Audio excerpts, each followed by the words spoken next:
মুসলমান ভাইরারে আমার কথা ভালো করে বুঝবেন। এই দুইটা আদব রক্ষা করে যদি পৃথিবীর কোনো মুসলমান নারী পুরুষ আল্লাহর কোরআন তেলাওয়াত করে এবং অন্যরা শ্রবণ করে, তাহলে তাদের জন্য আল্লাহ পাক কি কি উপঢৌকন রেখেছেন। এর ভিতরে উন্নত উপঢৌকন একটা হলো, প্রতিটি অক্ষরে বন্ধুরা আমার যখন মানুষ আল্লাহর কোরআন তেলাওয়াত করবে, তেলাওয়াতের সঙ্গে সঙ্গে অন্তরে যে গুনার ময়লা পড়েছিল ময়লাগুলি পরিষ্কার হইয়া যায়। হাদিস ভালো করে শুনবেন, পয়গম্বরের হাদিস বলছি। হাদিস বিশ্বনবীজি বলেন, কোনো একজন মানুষ যখন গুনাহ করে তখন তার অন্তরের উপরে একটা কালো দাগ পড়ে, আবার গুনাহ করে আর একটা কালো দাগ পড়ে, আবার গুনাহ করে আবার কালো দাগ পড়ে। এভাবে কালো দাগ চলতে চলতে যদি এই লোকটা গুনাহ যদি না ছাড়ে, কালো দাগগুলি যদি পরিষ্কার না করে, চলতে চলতে এমন একটা অবস্থায় চলে যায়, অন্তরটা তখন ব্লক হয়ে যায় আর ব্ল্যাক হয়ে যায়। অন্তর যখন ব্লক হয়, ব্ল্যাক হয়, তখন আর কোরআন ভালো লাগে না, আল্লাহ ভালো লাগে না, ইসলাম ভালো লাগে না, দিন ভালো লাগে না, আলেম ভালো লাগে না, আব্বা আম্মা ভালো লাগে না। তখন অপরাধের কাজ করতে মজা লাগে, গান বাদ্য বাজনা মজা লাগে, নারীকে নিয়ে আড্ডা দিতে মজা লাগে, হারাম খাইতে মজা লাগে, অন্যের উপরে জুলুম নির্যাতন করতে মজা লাগে। খুব ভালো করে বুঝবেন। এই কারণেই তো আমার উস্তাদ লং মার্চের নেতা শেখুল হাদিস আল্লামা আজিজুল হক রহমাতুল্লাহি আলাইহি বলতেন, পৃথিবীর ভিতরে সবচাইতে ক্ষতিগ্রস্ত হলো ওই মুমিন, যেই মুমিনের ভালো কাজ ভালো লাগে না, খারাপ কাজ খারাপ লাগে না। কাজ ভালো কিন্তু আর ভালো লাগে না। নামাজ ভালো কাজ না খারাপ কাজ? সবার কি ভালো লাগে? সবার কি ভালো লাগে? কোরআন শরীফ ভালো কাজ না খারাপ কাজ? সবার কি ভালো লাগে? আজান নিঃসন্দেহে ভালো, কিন্তু সবার ভালো। বাংলাদেশের কোন কবি আর সাহিত্যিক কি বলতো? মুয়াজ্জিনের আজান আর পতিতাদের খোদ্দারের ডাকের আওয়াজ। নাউজুবিল্লাহ বলবেন না জোরে মিয়া? এত বড় ভয়ঙ্কর জঘন্যতম উক্তি বের হয়েছে। ও কিন্তু মুসলমানের ঘরে জন্ম হলো, কারণ ও গুনাহ করতেছে কিন্তু গুনাহ পরিষ্কার করে নাই। একটা পাইপে ময়লা জমতে জমতে ওই পাইপ দিয়ে আর কিছু ঢোকেও না, বেরো হয় না। মুসলমান ভাইরানি আমার, লম্বা কথার দিকে যাব না, খুব ভালো করে বুঝবেন। আমাদের দেশে অভ্যন্তরীণ কয়েকটা রুটের ভিতরে বিমান চলে। ধরেন আপনার বাড়ি বন্ধুরা আমার চট্টগ্রাম, আপনি ঢাকাতে কোনো একটা জব করেন, আপনি ঢাকা থেকে চট্টগ্রাম নিজ বাড়িতে যাবেন, এই জন্য বিমানের টিকিট করলেন ডোমেস্টিক বিমান। খুব ভালো করে বুঝবেন, উন্নত এসি গাড়িতে যদি আপনি টিকিট করেন 650 টাকা নিবে অথবা 750 টাকা নিবে। আর যদি স্লিপার গাড়িতে শুয়ে শুয়ে যান তাহলে 1200-1400 বা সর্বোচ্চ বন্ধুরা আমার টেকনাফ কক্সবাজার পর্যন্ত 2500 টাকা নিবে। সেখানে আপনি আপনার বাড়িতেই যাবেন, 1000 টাকা ভাড়ায় উন্নত চেয়ার কোচ এবং এসি গাড়িতে যাওয়া যায়। সেখানে 10,000 টাকা দিয়ে আপনি একটা টিকিট খরিদ করলেন। টিকিট খরিদ করলেই কিন্তু আপনাকে বিমানে চড়তে দিবে না। আমি যে আয়াতে কারিমা তেলাওয়াত করেছি, আয়াতে কারিমাতে আল্লাহ পাক 3টা ব্যবসার কথা বলেছেন। 3টা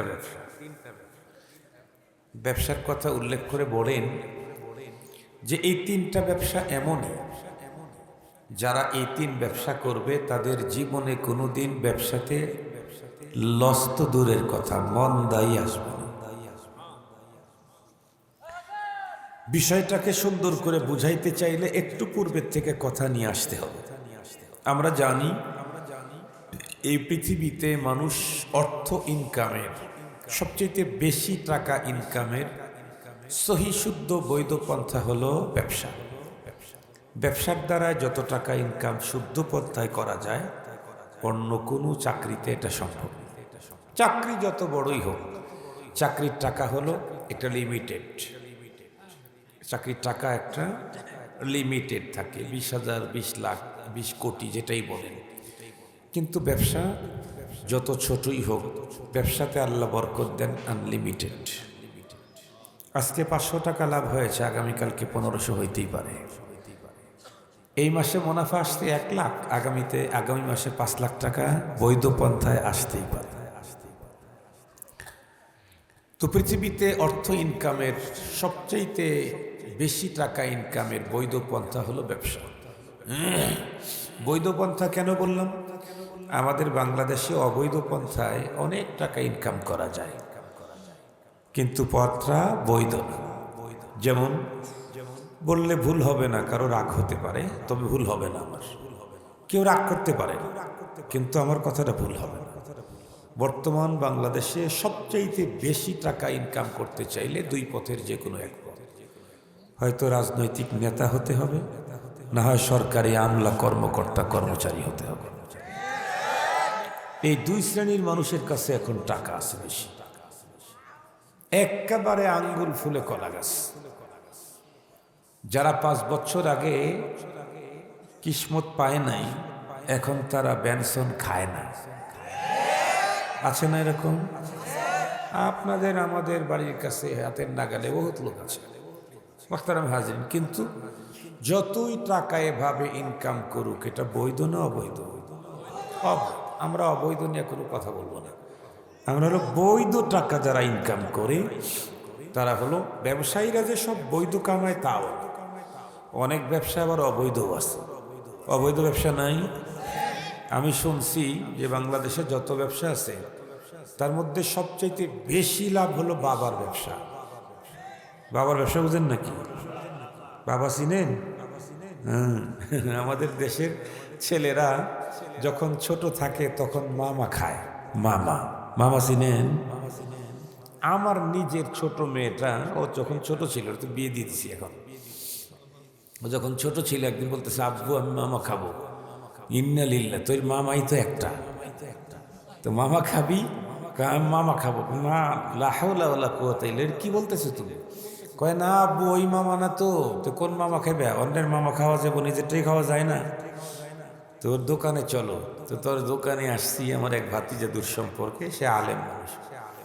গিয়া বললাম, এই বেটা, কি যে তোমার বোন কি খেতে চায়? মামা খেতে চায়, আর তো মামাই একটা। তোমার ভাতিজা হাসে দিয়ে বলে, হুজুর মামা বিস্কিট আছে। মামা বিস্কিট আছে? বলে হ্যাঁ। তাহলে আমারও একটা দেও, আমি তো ছোটবেলায় মামা খেতে পারি না, এখন মামা খাই।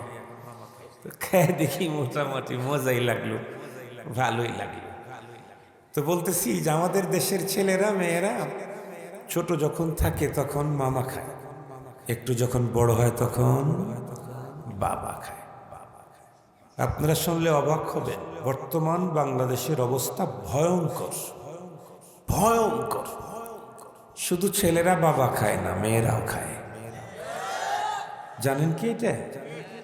মেয়েরাও খায়। এমনকি ইদানিং কালের আধুনিক কোনো মেয়ে বিবাহের পরে তার হাজব্যান্ডকে বিভিন্ন জায়গায় ঘুরতে যায় না, হানিমুনে যায় না। হানিমুনে যাওয়ার পরে মেয়ে স্ত্রী তার স্বামীকে অফার দেয়, চলো আজকে বোতল খেয়ে মজা করি। কত বড় ভয়ঙ্কর অবস্থায় চলে গেছে এদেশের মুসলিম তরুণ তরুণী যুবক যুবতীরা।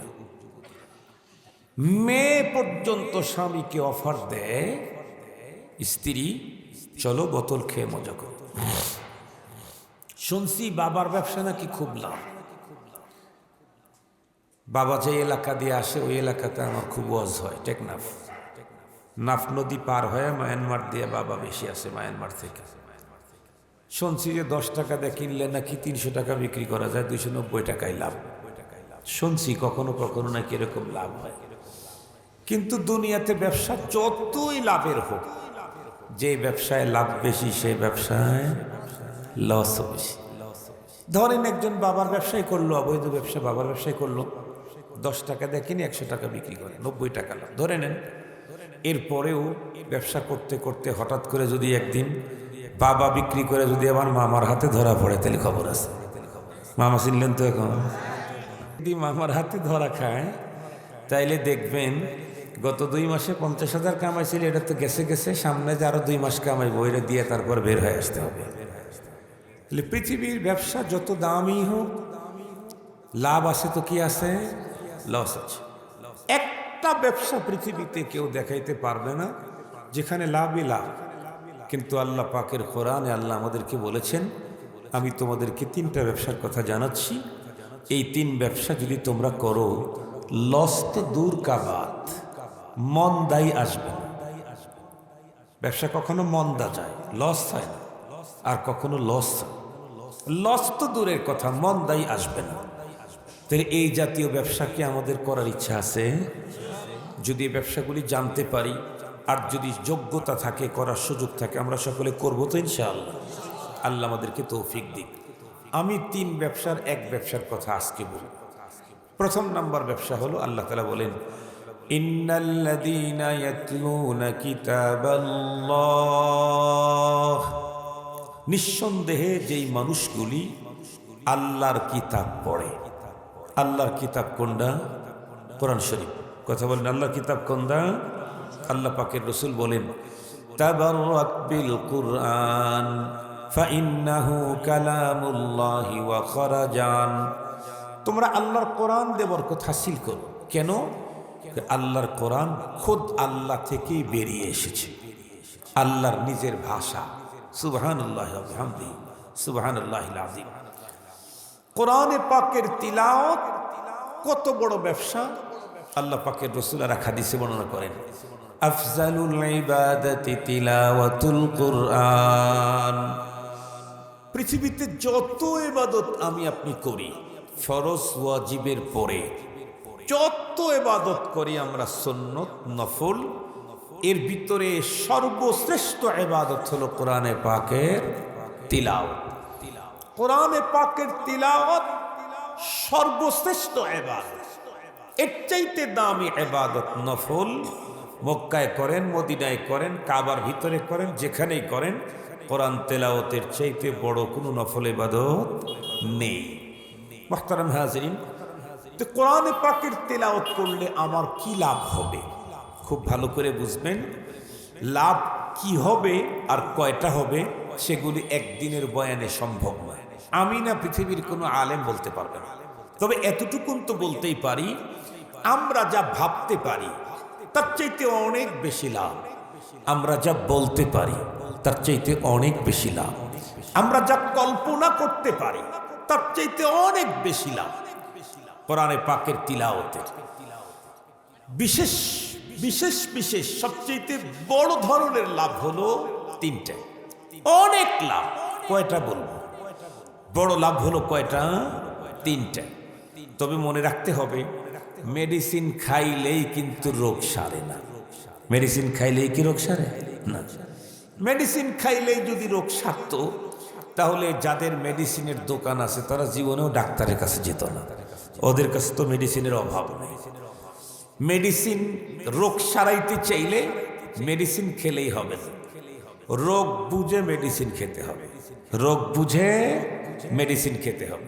মেডিসিনের দোকান যে আছে তার 1000 10,000 আইটেমের ট্যাবলেট আছে, কিন্তু উনি অসুস্থ হলে নিজের দোকান ছেড়ে দিয়ে ঢাকায় 2 মাস আগে সিরিয়াল দিয়ে সকাল থেকে নিয়ে দুপুর পর্যন্ত সিরিয়ালে বসে থাকে। 2500 টাকা আবার ফিও দেয় ডাক্তারের কাছে। কেন? মেডিসিন তো আমার এখানে আছে, কোনটা খেলে আমার রোগ সারবে এটা তো আমার জানা নেই। এটা জানা আছে কার? ডাক্তারের। এই জন্য ডাক্তারের কাছ থেকে জানতে হবে। না হয় আমি জানলাম, কিন্তু কোন নিয়মে খেতে হবে এটা তো আমার জানা নেই। আপনারা শুনলে অবাক হবেন, এই কয়েকদিন আগে আমার ওয়াইফ অসুস্থ, নাতনিও অসুস্থ। ঢাকার বাসার থেকে গ্রামে আসছি, বগুড়াতে নিয়ে গেছি। একজন বড় ডাক্তার আছে, বক্ষব্যাধি স্পেশালিস্ট।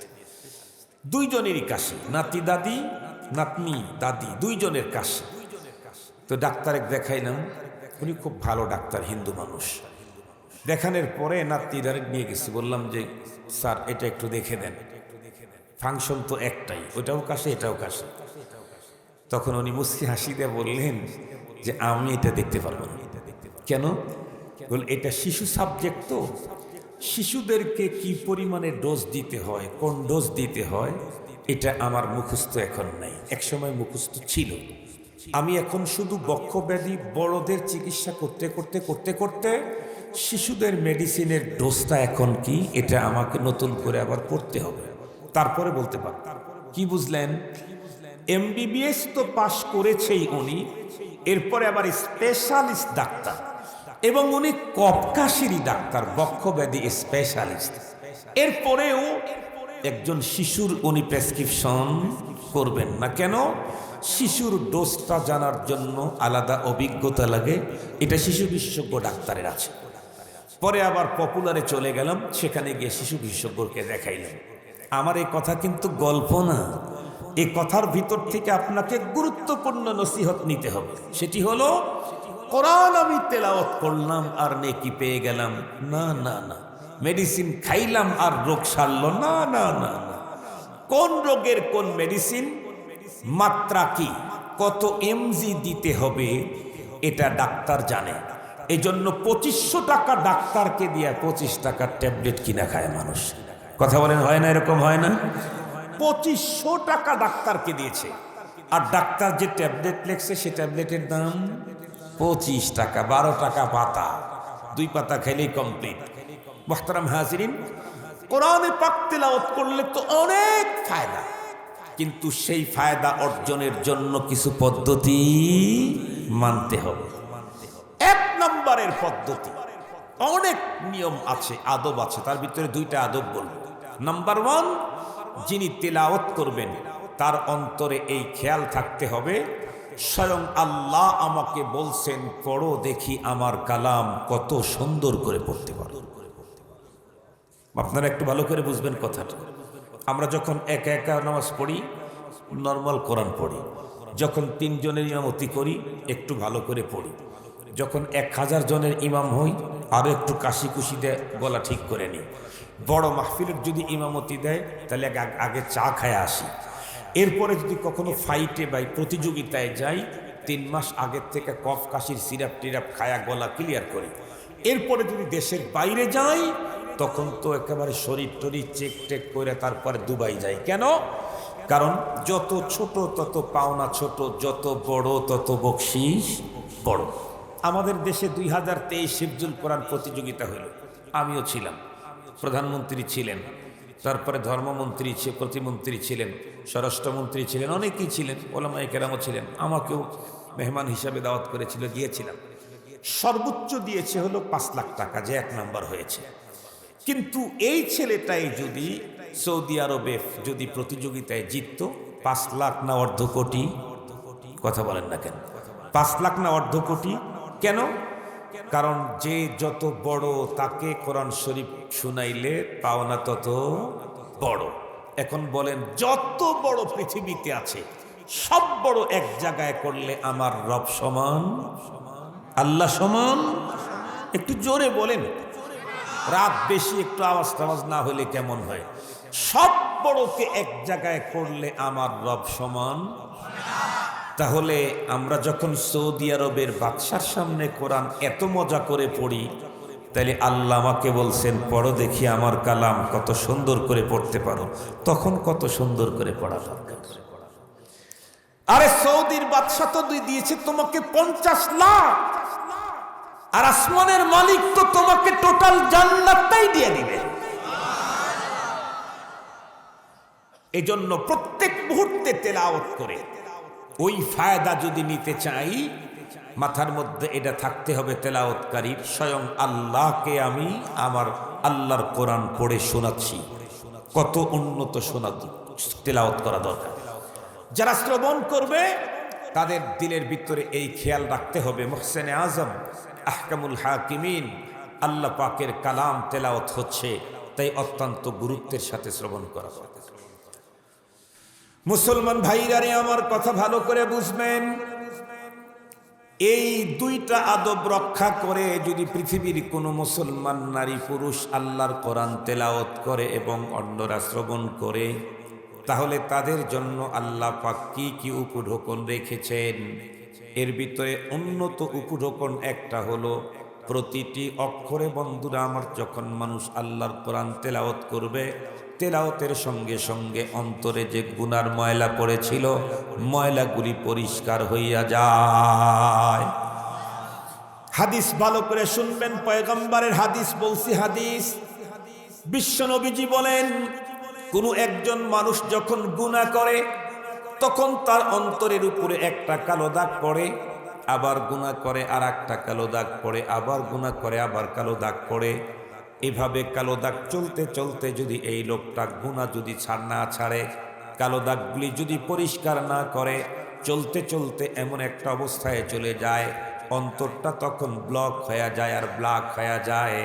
অন্তর যখন ব্লক হয়, ব্ল্যাক হয়, তখন আর কোরআন ভালো লাগে না, আল্লাহ ভালো লাগে না, ইসলাম ভালো লাগে না, দিন ভালো লাগে না, আলেম ভালো লাগে না, আব্বা আম্মা ভালো লাগে না। তখন অপরাধের কাজ করতে মজা লাগে, গান বাদ্য বাজনা মজা লাগে, নারীকে নিয়ে আড্ডা দিতে মজা লাগে, হারাম খাইতে মজা লাগে, অন্যের উপরে জুলুম নির্যাতন করতে মজা লাগে। খুব ভালো করে বুঝবেন, এই কারণেই তো আমার উস্তাদ লং মার্চের নেতা শেখুল হাদিস আল্লামা আজিজুল হক রহমাতুল্লাহি আলাইহি বলতেন, পৃথিবীর ভিতরে সবচাইতে ক্ষতিগ্রস্ত হলো ওই মুমিন যেই মুমিনের ভালো কাজ ভালো লাগে না, খারাপ কাজ খারাপ লাগে না। কাজ ভালো কিন্তু আর ভালো লাগে না। নামাজ ভালো কাজ না খারাপ কাজ? সবার কি ভালো লাগে? সবার কি ভালো লাগে? কোরআন শরীফ ভালো কাজ না খারাপ কাজ? সবার কি ভালো লাগে? আজান নিঃসন্দেহে ভালো, কিন্তু সবার ভালো। বাংলাদেশের কোন কোন কবি আর সাহিত্যিক কি বলতো? মুয়াজ্জিনের আজান আর পতিতাদের খোদ্দারের ডাকের আওয়াজ। নাউজুবিল্লাহ বলবেন না জোরে মিয়া? এত বড় ভয়ঙ্কর জঘন্যতম উক্তি বের হয়েছে। ও কিন্তু মুসলমানের ঘরে জন্ম হলো, কারণ ও গুনাহ করতেছে কিন্তু গুনাহ পরিষ্কার করে নাই। একটা পাইপে ময়লা জমতে জমতে ওই পাইপ দিয়ে আর কিছু ঢোকেও না, বেরো পায় না। মুসলমান ভাইরানি আমার, লম্বা কথার দিকে যাব না, খুব ভালো করে বুঝবেন। আমাদের দেশে অভ্যন্তরীণ কয়েকটা রুটের ভিতরে বিমান চলে। ধরেন আপনার বাড়ি বন্ধুরা আমার চট্টগ্রাম, আপনি ঢাকাতে কোনো একটা জব করেন, আপনি ঢাকা থেকে চট্টগ্রাম নিজ বাড়িতে যাবেন, এই জন্যে বিমানের টিকিট করলেন ডোমেস্টিক বিমান। খুব ভালো করে বুঝবেন, উন্নত এসি গাড়িতে যদি আপনি টিকিট করেন 650 টাকা নিবে অথবা 750 টাকা নিবে। আর যদি স্লিপার গাড়িতে শুয়ে শুয়ে যান তাহলে 1200-1400 বা সর্বোচ্চ বন্ধুরা আমার টেকনাফ কক্সেস বাজার পর্যন্ত 2500 টাকা নিবে। সেখানে আপনি আপনার বাড়িতেই যাবেন, 1000 টাকা ভাড়ায় উন্নত চেয়ার কোচ এবং এসি গাড়িতে যাওয়া যায়। সেখানে 10,000 টাকা দিয়ে আপনি একটা টিকিট খরিদ করলেন। টিকিট খরিদ করলেই কিন্তু আপনাকে বিমানে চড়তে দিবে না। টার্মিনালের ভিতরে ঢুকবেন, 2 টাইম আপনাকে চেক করবে, 2টা জায়গায় চেক করবে। ঢুকতেই প্রথম চেক, এরপরে আবার ওই যে মূল বিমানে ওঠার আগে আর একটা চেক। ব্যাগেজ লাগেজ গুলা চেক করে, স্ক্যান করে, বডিটা চেক করে ডিটেক্টর দিয়ে। কেন চেক করে? এয়ারওয়েজ কোম্পানিওয়ালাদের রুল আছে, তাদের এয়ারক্রাফটের ভিতরে এই জিনিস বহন করা যাবে না। তারা মূলত চেক করে দেখে প্যাসেঞ্জারের লাগেজ ব্যাগেজ বডিতে নিষিদ্ধ কোনো কিছু আছে নাকি। যদি পেয়ে যায় তাহলে হয়তো রেখে যেতে হবে, না হয় আপনাকে থেকে যেতে হবে। কি বললাম? হয় ওই জিনিস রেখে যেতে হবে, না হয় আপনাকে থেকে যেতে হবে। 10,000 টাকা দিয়ে আমি টিকিট করলাম, 1000 টাকা হলে যেখানে এসি গাড়িতে যাওয়া যায়। এরপরেও আমাকে এমনি উঠাবে না চেক ছাড়া। আপনাদের কি ধারণা, আমরা যারা মরণের পরে আল্লাহর জান্নাতে যেতে চাচ্ছি সেখানে কি চেক হবে না? কথা বলেন না ভাই, সেখানে কি চেক হবে না? খুব ভালো করে বুঝবেন, কোরআন পড়েন, হাদিস পড়েন, ভালো করে দেখেন। পরপারে আল্লাহ পাক রব্বুল আলামিন জান্নাতীরা জান্নাতে যেতে চাইলে তাদেরকেও চেক করা হবে, আল্লাহ পাক রব্বুল আলামিন আইন করেছেন তার জান্নাতের ভিতরে কোনো একজন গুনাহগারের একটা গুনার ময়লা নিয়ে ঢোকা যাবে না। সুতরাং পরপারে আমি যদি আল্লাহ পাকের জান্নাতে যেতে চাই, আমাকেও তো চেক করা হবে। আমার যদি কোনো একটা জায়গায় একটা গুনাহ ধরা পড়ে, তাহলে আমাকে থেকে যেতে হবে। সেই দিন অন্তরের গুনাহটাকে পরিষ্কার করতে চাইলে জাহান্নামের আগুনের পোড়া ছাড়া আর কোনো পদ্ধতি নাই। এই জন্য দুনিয়াতে আমাদের অপরাধ তো হবেই হবে, তবে এই ভুলগুলি ক্ষমা নিতে চাইলে আল্লাহ পাকের কোরআনের তেলাওয়াতের দ্বারায় অন্তরের গুনার ময়লা পরিষ্কার হয়ে যায়। এই জন্য কমপক্ষে 2 টাইম, 2টা সময় আল্লাহর কোরআন অবশ্যই প্রত্যেকটি মুসলিম নারী পুরুষকে তেলাওয়াত করতেই হয়। একটা হলো দিনের শুরুতে, আর একটা হলো রাতের শুরুতে। সারাদিন অপরাধ হয়েছে, রাত্রে আমি এখন বেডে যাব, ঘুমের ঘরে। আমি কি জানি এ ঘুম থেকে জাগতে পারবো? কত মানুষই তো আপনজন ঘুমের ঘরে যে এক ঘুম দিল, ডাকে ওঠে না। এরপরে জানালা ভেঙ্গে দেখে ভিতরে শুয়ে আছে, তাও ওঠে না। দরজা ভেঙ্গে ভিতরে গিয়া ধাক্কায়, তখন দেখে মরে শক্ত হয়ে গেছে। আমি যে আজকে ঘুমাইতে গেলাম, সুন্দর কম্বল মোড়ে দিয়ে গায়ে দিয়ে আমি ফজরে উঠতে পারবো, তার কোনো গ্যারান্টি? কথা বলেন, কথা বলেন। দিল থেকে বলতেছেন না মুখে মুখে বলতেছেন? কারো গ্যারান্টি নাই, বক্তারও গ্যারান্টি নাই, শ্রোতারও গ্যারান্টি নাই, সভাপতিরও গ্যারান্টি নাই, মাদ্রাসার সভাপতিরও গ্যারান্টি নাই। খুব ভালো করে বুঝবেন, সারাদিন তো অনেক গুণে আমার হয়ে গেছে। আমার পয়গম্বরই তো আমাদেরকে বলেছেন, আলা কুল্লুকুম খাত্তাউন খায়রুল খাত্তাইনা আত-তাওয়াবুন। তোমাদের প্রত্যেকেই অনেক অপরাধী, তবে তোমাদের ভিতরে শ্রেষ্ঠ অপরাধী হলো ওই বান্দা বান্দি যে অপরাধের সঙ্গে সঙ্গে আল্লাহর কাছে তওবা করে নেয়। খুব ভালো করে বুঝবেন মুসলমান। তাহলে কোরআনুল কারীমের তিলাওয়াতের দ্বারায় আমার যেই ফায়দাগুলি হবে, প্রথম নাম্বার ফায়দা হলো সারাদিন যত গুনাহ হয়েছে আল্লাহর কোরআনের তিলাওয়াতের দ্বারায় আমার ওই গুনাহগুলা বন্ধুরা আমার মাফ হয়ে যায়, অন্তরের কালিমা দূর হয়ে যায়। কিন্তু বন্ধুরা আমার, যেমনে খুশি তেমনে পড়লেই কি এই ফায়দা পাওয়া যায়? না না না। আল্লাহর কোরআনে আল্লাহ পাক অপশন দিয়েছেন। আল্লাহ বলেন, ওয়ারাত্তিলিল কুরআনা তারতিলা। আমি পড়লেই নেকি পাওয়া যাবে এমনটি না, বরং আল্লাহর কোরআন আমাকে তারতিলের সঙ্গে পড়া লাগবে। পড়লেই যদি নেকি হতো, তাহলে পৃথিবীর সবাই ব্যবসা করতে পারত। কিন্তু পড়লেই নেকি হয় না, পড়তে হবে তারতিলের সাথে। তারতিল কি জিনিস? তারতিল হলো শুদ্ধ উচ্চারণ, স্পষ্ট উচ্চারণ। শুদ্ধ উচ্চারণ, স্পষ্ট উচ্চারণ। আমি তামাম দুনিয়াকে চ্যালেঞ্জ করে বলছি, কেউ যদি আল্লাহর কোরআন শুদ্ধ এবং স্পষ্ট উচ্চারণ যদি তেলাওয়াত শিখতে চায়, তাকে হয় হাফেজের কাছে যেতে হবে, না হয় কারির কাছে যেতে হবে, না হয় আলেমের কাছে যেতে হবে। হাফেজ, কারি, আলেম, এক কথা উস্তাদ ছাড়া পৃথিবীর একজন মানুষও আল্লাহর কোরআন শুদ্ধ পড়ার যোগ্যতা অর্জন করতে পারে না। এজন্যই মনে রাখবেন, নবীজির যুগে যেমন নবীজিকে বাদ দিয়ে কোনো মানুষ আল্লাহর জান্নাতের স্বপ্ন দেখতে পারে নাই, নবীর যুগে নবীজিকে বাইপাস করে যেমন কেউ আল্লাহ ওয়ালা হতে পারে নাই, নবীর অবর্তমানে নায়েবে নবীর যুগ, উলামায়ে কেরামের যুগে নায়েবে নবীদেরকে বাইপাস করে মাইনাস করে কেউ আল্লাহ ওয়ালা হতে পারে না, জান্নাতে যেতে পারে না। আলেম লাগবেই।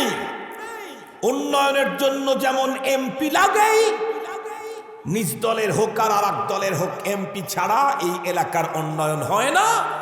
মনে রাখতে হবে, আল্লাহ এবং জান্নাত পর্যন্ত পুষতে চাইলে নায়েবে নবী ছাড়া হয়। মুসলমান ভাইরা আমার ভালো করে বুঝবেন, তামাম পৃথিবীর মানুষ আল্লাহর কোরআন পড়ে 4 প্রকার। এই 4 প্রকারের বাইরে পৃথিবীর কোনো মানুষের কোরআন তেলাওয়াত হইতেই পারে না। 1 নাম্বার হলো বন্ধুরা আমার অশুদ্ধ, আর একটা নাম্বার হলো শুদ্ধ, আর 1 নাম্বারের তেলাওয়াত হলো বিশুদ্ধ, আর 1 নাম্বারের তেলাওয়াত হলো কিছু শুদ্ধ আর বিশুদ্ধ মিলায়া পড়ে। চার প্রকারের তেলাওয়াতকারীর কন্ডিশন কি, এ বিষয়টাও আল্লাহর পয়গম্বরের হাদিস থেকে আমি বলতে চাই। قال رسول الله صلى الله عليه وسلم رب قارئ يقرأ القرآن والقرآن يلعنه। খুব ভালো করে মনে রাখবেন, আল্লাহর পয়গম্বর বলেন পৃথিবীর বহু কোরআনের পাঠক এমন আছে যারা আল্লাহর কোরআন পড়ে কিসের আশায়, আমি মরণের পরে কোরআন কবরে আমার সঙ্গী হবে, আল্লাহর আদালতে কোরআন আমার পক্ষে সুপারিশ করবে। যেমন আমার আগের বক্তা কোরআন সুপারিশ করবে, সে ওয়াজ করে গেলেন, কিন্তু কোরআন অশুদ্ধ পড়ার কারণে পরপারে কোরআন তার পক্ষে সুপারিশ করবে তো দূরের কথা, কোরআন তেলাওয়াতের সঙ্গে সঙ্গে কোরআন পাঠকের উপরে অভিশাপ করতে থাকে। কোরআন যে তেলাওয়াত করলো তার উপরে অভিশাপ করে, এরকম পাঠক পৃথিবীতে বহু আছে।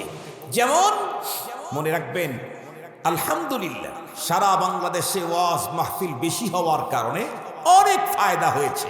তার ভিতরে একটা ফায়দা হলো, আমাদের মাওলানারা এখানে আসছিলেন, মহিউসুন্নাহ মাদ্রাসার হুজুর আসছিলেন, তারপরে ওমর ইবনে খাত্তাব রাদিয়াল্লাহু আনহু মাদ্রাসার মুহতামিম সাহেব আসছিলেন, তারপরে এদিকে আমার মামার মাদ্রাসা ভাই আব্দুল হাই চৌধুরী সাহেবের মাদ্রাসার মুহতামিম সাহেব আসছিলেন। ওনাদের সাথে আমার কথা হয়েছে, ওনারা বয়স্কদের কোরআন শরীফ পড়ানোর একটা কোর্স তামাম বাংলাদেশ ব্যাপী ছড়ায় দেওয়ার জন্য চেষ্টা করতেছেন। আপনারা শুনলে অবাক হবেন, আজ থেকে 30 বছর পূর্বেও ঢাকা শহরে নৈশ মাদ্রাসা নামে কোনো মাদ্রাসা ছিল বলে আমার মনে হয় না। কিন্তু 2-3 বছর আগেও আমি বসিলার এক এলাকাতে, মোহাম্মদপুর বসিলার ওই দিকে এক মাহফিলে যাব, মাগরিবের টাইম হয়ে গেছে, জামাতের টাইম শেষ।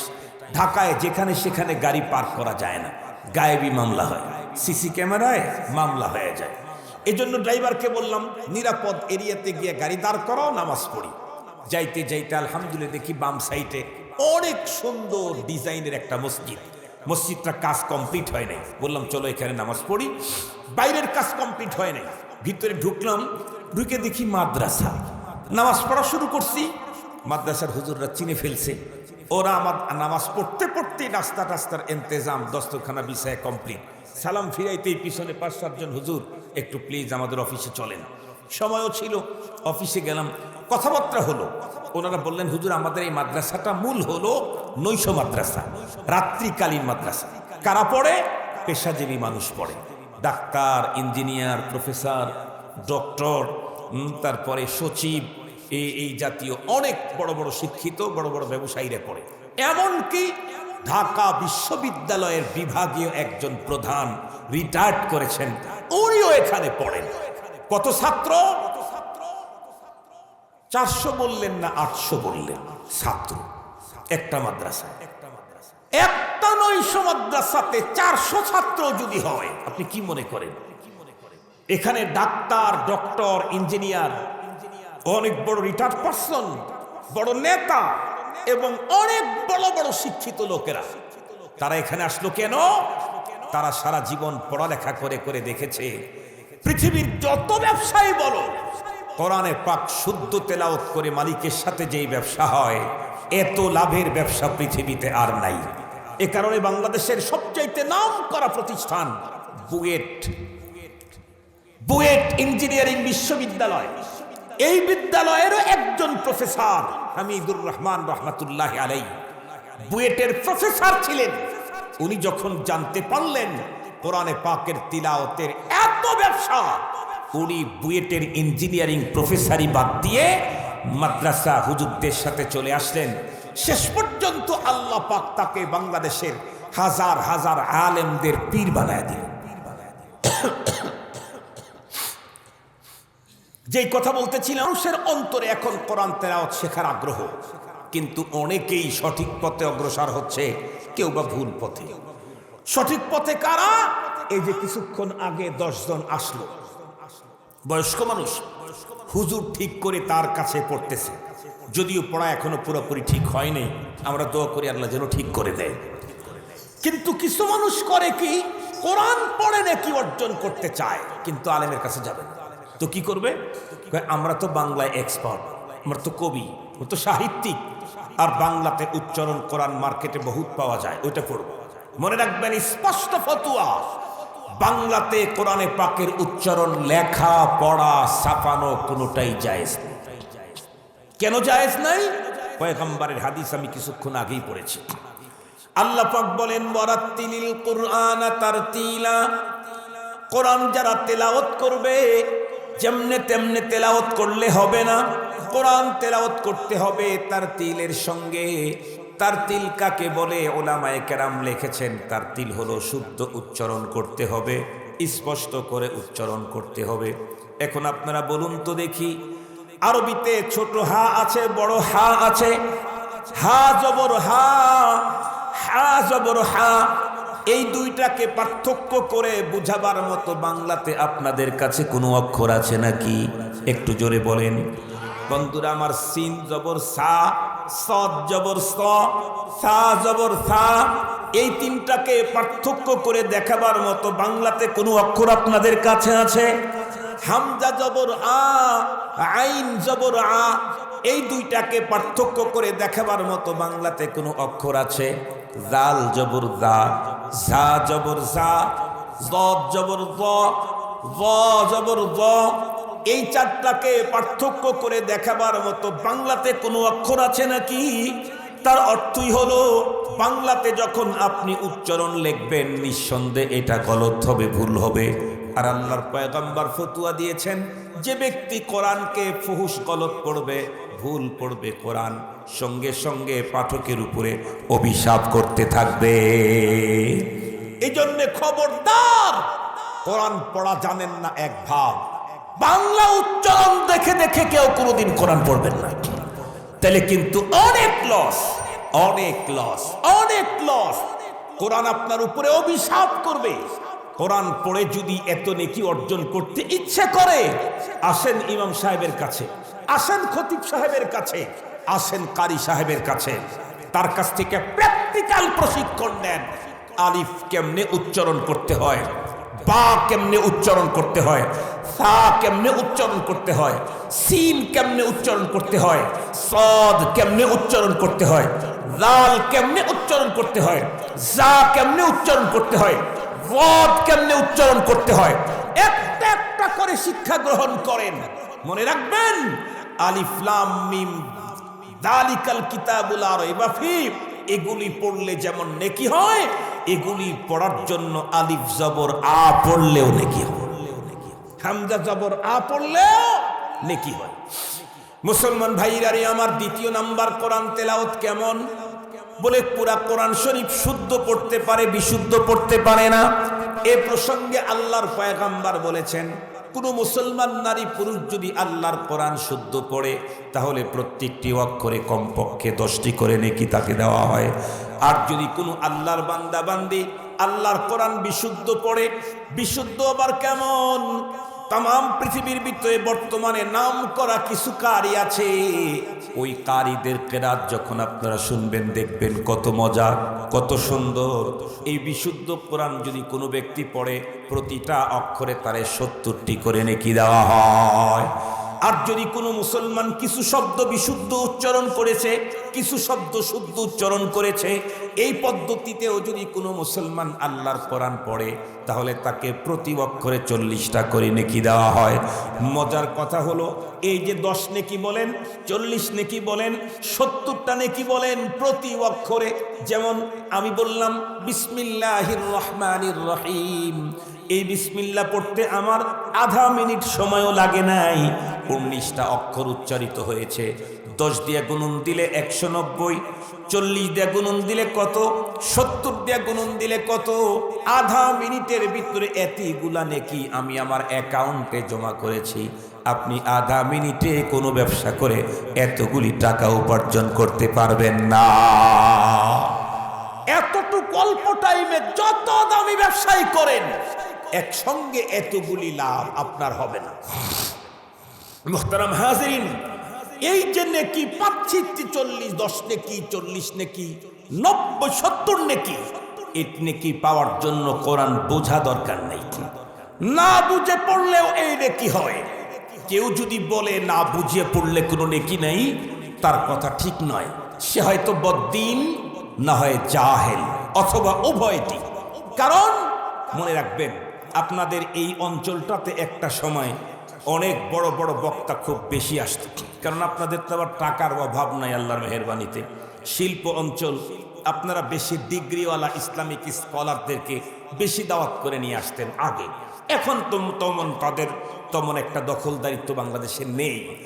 ইসলামিক স্কলারগুলা এসে কি বলতো, কোরআন বুঝেই পড়তে হবে, না বুঝে পড়লে কোনো নেকি নেই। এই বক্তব্য জীবনে শোনেন নাই? শুনেছেন। আবার যদি এই জাতীয় কোনো ইসলামিক স্কলার এসে বক্তব্য দেয় যে কোরআন বুঝেই পড়তে হবে, না বুঝে পড়লে কোনো নেকি নেই, তাহলে ওই ইসলামিক স্কলারকে আপনারা ধরবেন, বেইজ্জতি করবেন, ইজ্জতের সাথে তাকে বলবেন, হুজুর আপনি তো একটা ফতোয়া দিলেন আল্লাহর কোরআন বুঝেই পড়তে হবে, না বুঝে পড়লে কোনো নেকি নেই। তাহলে আমার একটা প্রশ্ন আছে, কি আপনি যদি আলিফ লাম মিম পড়েন তাহলে কি নেকি হয়? উনি বলবে হ্যাঁ হয়। আবার জিজ্ঞেস করবেন, আপনি যখন কাফ হা ইয়া আইন সাদ পড়েন তখনও কি নেকি হয়?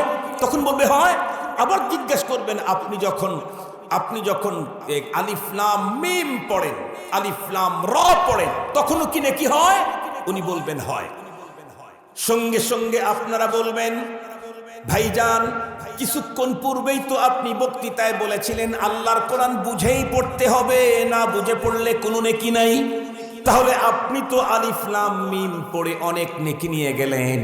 আলিফ লাম মিম আপনি আমার একটু বুঝায় দেন, পারবে নাকি? বলেন পারবে নাকি? আপনি বলবেন কাফ হা ইয়া আইন সাদ পড়ে আপনি তো অনেক নেকি নিয়ে গেলেন, কাফ হা ইয়া আইন সাদ আমারে বুঝায়া দেন। উনি এটাও বুঝায় দিতে পারবে না। আপনি আলিফ লাম র একটু বুঝায় দেন, উনি এটাও বুঝায় দিতে পারবে না।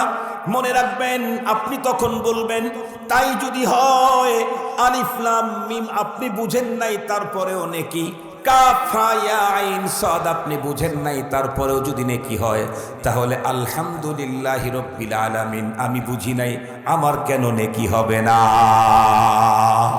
মনে থাকবে তো? মুহতারাম হাজিরিন, সহজভাবে বুঝবার জন্য আপনাদেরকে বলছি। সবাই শিক্ষিত না, সবাই বড় আলেমও না, তবে একদম সহজে বুঝবেন। আল্লাহ 30 পারা কোরআনকে সাজিয়েছেন 2 রকমের আয়াত দিয়ে। আল্লাহর কোরআন আল্লাহ নিজে বলেন আয়াতুম মুহকামাতুন আয়াতুন মুতাশাবিহাত।